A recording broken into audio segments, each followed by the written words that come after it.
है शनिदेव। प्रिय दर्शकों, मैं राजेश जोशी आपका ज्योतिष जागृति केवल सत्य कार्यक्रम में आज फिर से स्वागत करता हूं।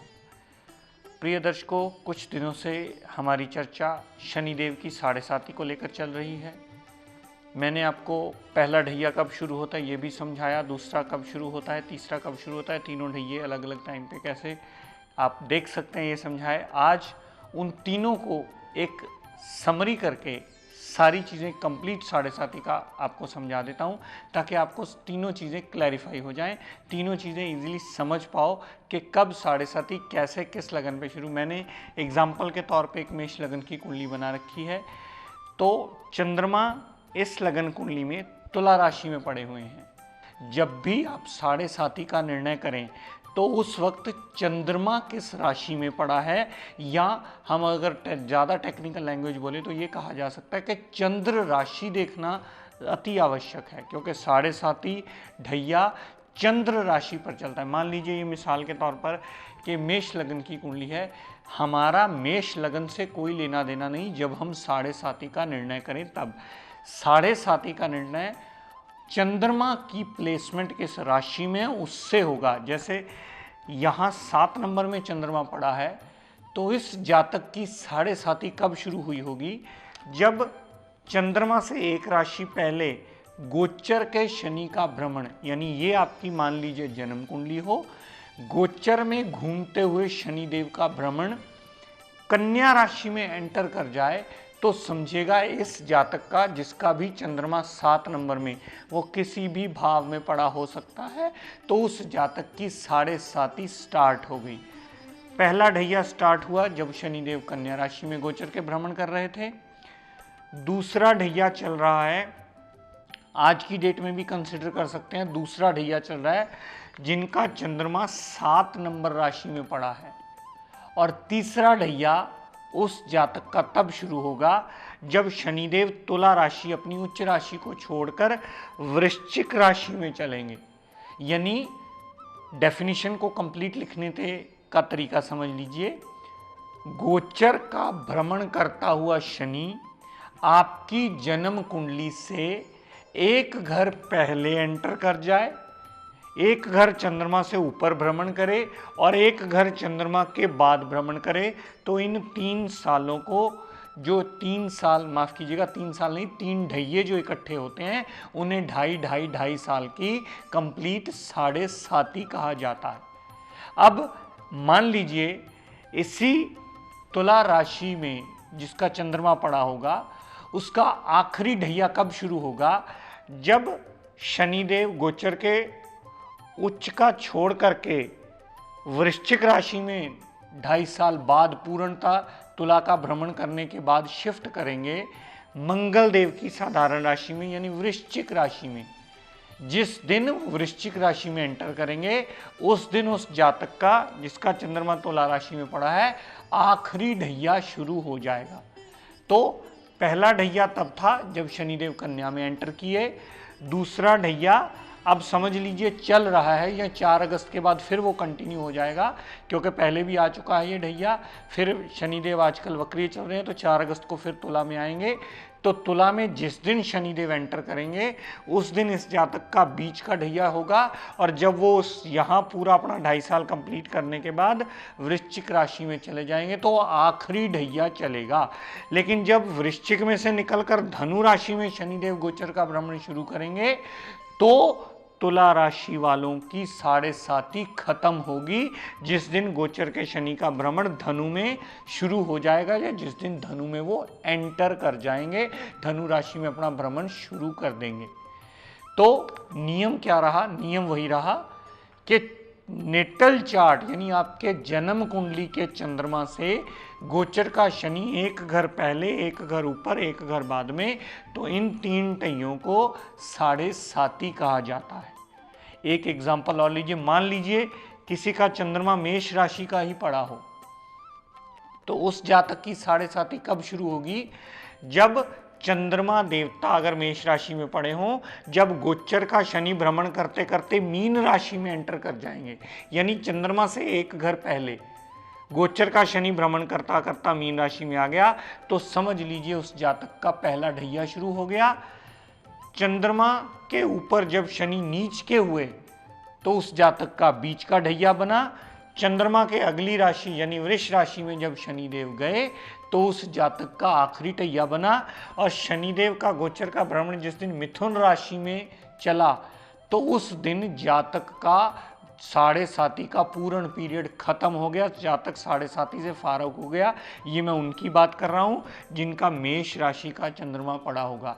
यानी गोचर के शनि का भ्रमण मीन राशि में पहला ढैया, नीच का शनि दूसरा ढैया और वृष राशि में आखिरी ढैया उन लोगों का जिनका चंद्रमा मेष राशि का पड़ा होगा।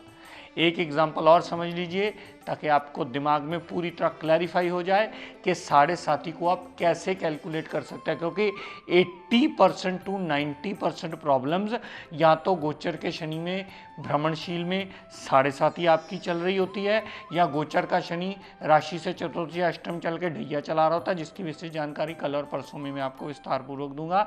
आज साढ़े साती को कंप्लीटली समझ लीजिए ताकि फिर इस टॉपिक को आपको समझने में कोई और दिक्कत ना आए। मान लीजिए किसी का चंद्रमा 10 नंबर राशि में पड़ा है यानी मकर राशि में पड़ा है, तो उस जातक की साढ़े साती कब शुरू होगी? उस जातक की साढ़े साती उस दिन शुरू होगी जिस दिन गोचर का शनि धनु राशि में एंटर कर जाएगा। जिस दिन गोचर का शनि धनु राशि में एंटर कर गया, जिसका भी चंद्रमा मकर राशि में पड़ा उसका पहला ढैया इस राशि में चलेगा, दूसरा ढैया चंद्रमा के ऊपर, तीसरा ढैया कुंभ राशि में चलेगा। और जिस दिन शनिदेव गोचर का भ्रमण करते करते मीन राशि में चले जाएंगे तो मकर राशि में चंद्रमा जिसका पड़ा हुआ उसकी साढ़े साती पूर्ण तौर पर खत्म मानी जाएगी। यानी चंद्रमा से एक घर पहले गोचर का शनि का भ्रमण, चंद्रमा के ऊपर गोचर का शनि का भ्रमण, चंद्रमा के एक घर बाद गोचर का शनि का भ्रमण। चंद्रमा आपको अपनी जन्म कुंडली का देखना है और गोचर का शनि देखना है। इस बात को आप समझ लीजिए, आपकी जन्म कुंडली के ऊपर आपको गोचर अप्लाई करना है, तभी आप इजीली साढ़े साती की कैलकुलेशन कर पाएंगे। पहली बार ही आपको नहीं समझ में आ रहा तो किसी विद्वान की मदद ले लीजिए ताकि इजीली क्लैरिफाई हो पाए कि आपकी शनि की साढ़े साती या ढैया आपकी बॉडी में चल रहा है। एक एग्जाम्पल प्रिय दर्शकों और करवा देता हूँ ताकि आपको समझने में बहुत आसानी रहे। मान लीजिए किसी का चंद्रमा उच्च का पड़ा है 2 नंबर राशि में, वृष राशि में चंद्रमा उच्च का माना जाता है, तो जन्म कुंडली में और किसी भी घर में हो सकता है, चंद्रमा किसी भी घर में हो सकता है, सिर्फ चंद्रमा की राशि देखनी होती है आपको। तो जिसका भी उच्च का चंद्रमा पड़ा होगा उसकी साढ़े साती उस दिन शुरू होगी जिस दिन गोचर का शनि भ्रमण करते करते नीच का हो जाएगा। यानी चंद्रमा से एक राशि पहले जिस दिन गोचर का शनि एंटर करेगा उस दिन समझ लीजिएगा कि वृष राशि में जिसका चंद्रमा यानी उच्च का जिसका चंद्रमा पड़ा है उसकी साढ़े साती ने पहला चरण रख दिया। 2.5 साल वो यहाँ पहला ढैया काउंट किया जाएगा। जिस दिन वो नीचता छोड़ करके वृष राशि में शनिदेव गोचर का भ्रमण करना शुरू कर देंगे उस दिन शनिदेव का बीच का ढैया चलेगा। जिस दिन ये 2.5 साल का भ्रमण खत्म करके शनिदेव मिथुन राशि में शिफ्ट करेंगे उस दिन उस जातक का जिसका उच्च का चंद्रमा 2 नंबर राशि में पड़ा है उसका लास्ट ढैया शनिदेव का चल पड़ेगा। और जिस दिन गोचर का शनिदेव भ्रमण करते करते कर्क राशि में शिफ्ट हो जाएंगे तो वृष राशि में जिसका चंद्रमा पड़ा होगा उसकी साढ़े साती उस दिन खत्म हो जाएगी जिस दिन शनिदेव ने मिथुन राशि छोड़कर अपना पैर या अपना चरण कर्क राशि में रख दिया। तो चंद्रमा से एक राशि पहले, एक राशि चंद्रमा के ऊपर, एक राशि चंद्रमा के बाद, ये 3-2.5 साल जब शनिदेव के इकट्ठे भ्रमण करते हैं चंद्रमा की राशि से। इसलिए मैं बार बार जोर दे रहा हूं प्रिय दर्शकों, क्योंकि बहुत से लोग, मैं खुद देखता हूं कि गलती करते हैं। बहुत से लोग नाम राशि से साढ़े साती डिसाइड कर लें, मेरा जो जी का से नाम है मेरी मिथुन राशि हो गई मेरी साढ़े साती चल रही। नहीं, बहुत से लोग मेरा तो रा से नाम है जी मेरी तुला राशि हो गई मेरी साढ़े साती हो गई। नहीं, कभी भी साढ़े साती अपने नाम से डिसाइड मत कीजिएगा, क्योंकि नाम बदलना बहुत आसान काम है, फिर तो आप साढ़े साती से सारी जिंदगी के लिए बच सकते हो। नाम से साढ़े सातियाँ नहीं चलती। दूसरी सबसे मेजर चीज़, आपकी लगन कुंडली से आपकी साढ़े साती नहीं चलती। आपकी साढ़े साती सिर्फ आपकी जन्म कुंडली में आपकी चंद्रमा की राशि पर चलती है। जिसका भी चंद्रमा आज की तारीख में नीच का पड़ा है, यानी 8 नंबर में पड़ा है, उस जातक की साढ़े साती का पहला चरण समझ लीजिएगा 4 अगस्त को रख दिया शनिदेव ने, जिस दिन शनिदेव उच्च के होंगे।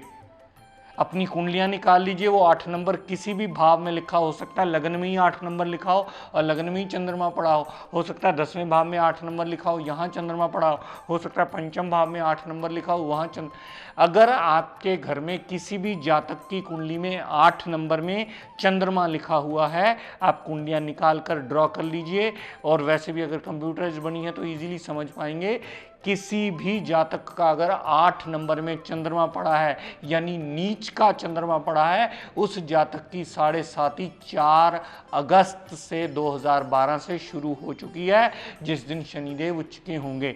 वो पहला ढैया होगा और उसका बीच का ढैया उस दिन होगा जिस दिन शनिदेव तुला राशि छोड़कर मंगल की राशि में ही, यानी चंद्रमा जिसका नीच का पड़ा है गोचर में, शनिदेव भ्रमण करते हुए नेटल के नीच के चंद्रमा के ऊपर आ जाएंगे, वो बीच का ढैया माना जाएगा। और जिस दिन शनिदेव वृश्चिक राशि छोड़कर धनु राशि में जाएंगे तो वो आखिरी ढैया माना जाएगा।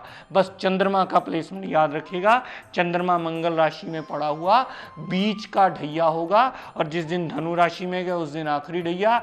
जिस दिन शनिदेव अपनी साधारण राशि मकर में शिफ्ट हो गए गोचर का भ्रमण करते करते, उस दिन समझ लीजिएगा जिनका भी नीच का चंद्रमा पड़ा हुआ है उनकी साढ़े साती पूर्ण रूप से खत्म हो गई, क्योंकि शनिदेव ने 2.5 साल अपने पूर्ण कर दिए और शनिदेव उससे आगे चले गए एक घर छोड़ करके। यानी अगर चंद्रमा नीच का है तो यहाँ भ्रमण 2.5 साल, यहाँ भ्रमण 2.5 साल, इससे आगे चले गए तो यहाँ जाना शनिदेव की साढ़े साती खत्म करेगा। जिनका भी 8 नंबर का चंद्रमा पड़ा हुआ है 4 अगस्त के बाद वो कंटिन्यूटी में चलेगा। 4 अगस्त के बाद कंटिन्यूटी में चलने से उस जातक को रिलीफ तब मिलेगा जब शनिदेव की राशि साधारण में वो शिफ्ट कर जाएंगे। तो शनिदेव की साढ़े साती चंद्रमा जो नेटल चार्ट में पड़ा है उससे एक घर पहले गोचर का भ्रमण, एक घर ऊपर एक घर बाद में होता है। तो उस 7.5 साल के शनिदेव के भ्रमण को जो चंद्रमा के ऊपर से चलता है उसे साढ़े साती कहा जाता है। लेकिन एक बात याद रखिएगा प्रिय दर्शकों, हर जातक की साढ़े साती के रिजल्ट्स अलग अलग होते हैं।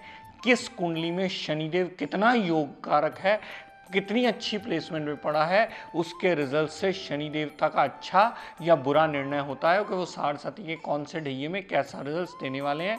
खुद आहिस्ता आहिस्ता का विवेचन करना शुरू कीजिए, आपको उसका नींव बन चुकी है कि योग कारक ग्रह कितने हैं, मारक ग्रह कितने हैं। अगर कुंडली में शनिदेव योग कारक हो तो साढ़े साती के नेगेटिव असर बहुत ज़्यादा हमें नहीं मिलते।